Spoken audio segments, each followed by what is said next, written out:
Shalom saudara sekalian, selamat pagi. Bagaimana kabarnya?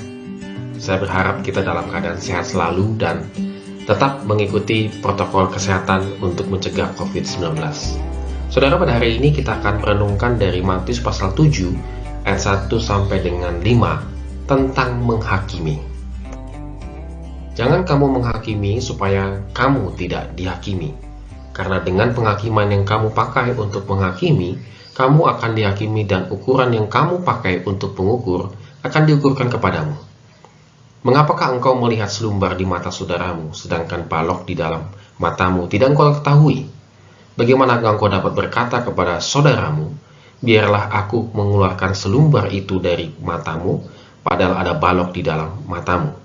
Hai orang munafik, keluarkanlah dahulu balok dari matamu, maka engkau akan melihat dengan jelas untuk mengeluarkan selumbar itu dari mata saudaramu. Ya, jangan kamu menghakimi, kata Tuhan Yesus. Teks ini merupakan bagian dari pengajaran Yesus Kristus di bukit kepada para murid dan juga kepada orang banyak. Kalimat ini bukan berarti kita tidak boleh memberikan penilaian, saudara. Kalau enggak ya susah, saudara ya. Untuk memberikan penilaian ya repot ini jadinya, gitu ya.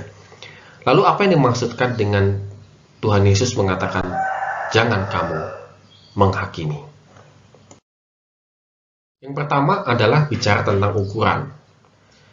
Pemahaman ukuran di dalam bahasa Yunani adalah suatu alat ukur yang standar, yang pasti untuk mengukur sesuatu.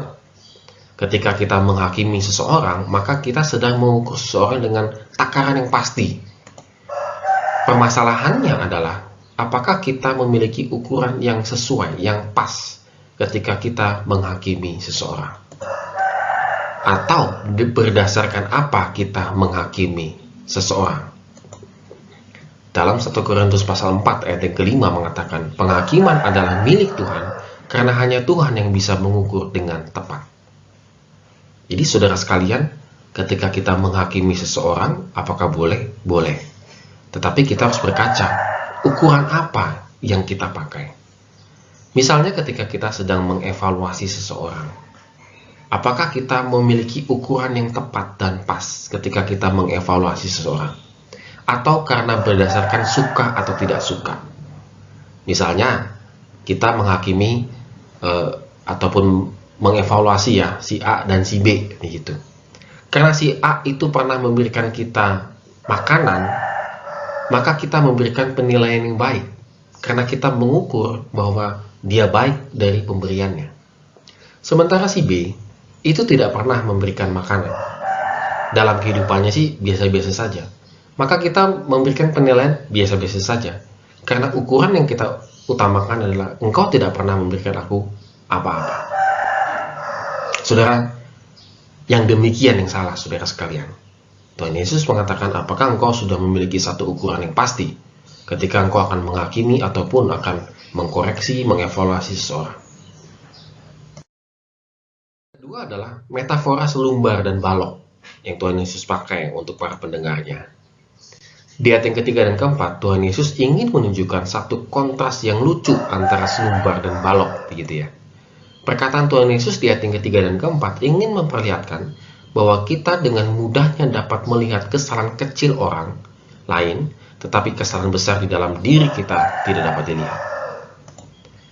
Tuhan Yesus menekankan kesadaran diri, koreksi diri kita adalah yang paling utama. Jika hal ini belum bisa kita lakukan, itulah orang munafik. Jadi saudara sekalian, Tuhan Yesus ingin mengatakan sebelum engkau mengevaluasi seseorang, sebelum mengkoreksi orang, menghakimi orang, coba mari kita berefleksi tentang diri kita. Apakah kita ini memang lebih baik daripada dia? Belum tentu kita lebih baik daripada orang yang sedang kita evaluasi, kita koreksi, atau kita nilai, kita hakimi. Belum tentu. Terkadang kita menghakimi seseorang itu karena kita memang sudah gak suka dengan dia. Maka Yesus mengatakan, itulah kemunafikan. Saudara, bisa kita cek kembali seberapa sering kita menilai orang habis-habisan, tetapi untuk menilai diri kita sendiri, kita tidak mampu. maka kita sudah masuk ke dalam golongan orang yang munafik. Tuhan Yesus ingin mengatakan, jika kita berhasil mengeluarkan balok di dalam diri kita, berhasil mengkoreksi diri kita, melihat balok dulu di dalam diri kita, maka yakinlah yang muncul adalah kerendahan hati, yang muncul adalah kelemah lembutan. Saudara, kenapa menjadi emosional, kenapa menjadi benci, iri, dan lain sebagainya? Karena kita tidak berhasil mengeluarkan balok di dalam pikiran kita, hati kita, kehidupan kita. Seandainya kita bisa berhasil mengeluarkan hal itu, saudara, maka Tuhan Yesus mengatakan, engkau tidak akan menghakimi, tetapi engkau akan mengasihi. Amin. Tuhan Yesus memberkati kita semua.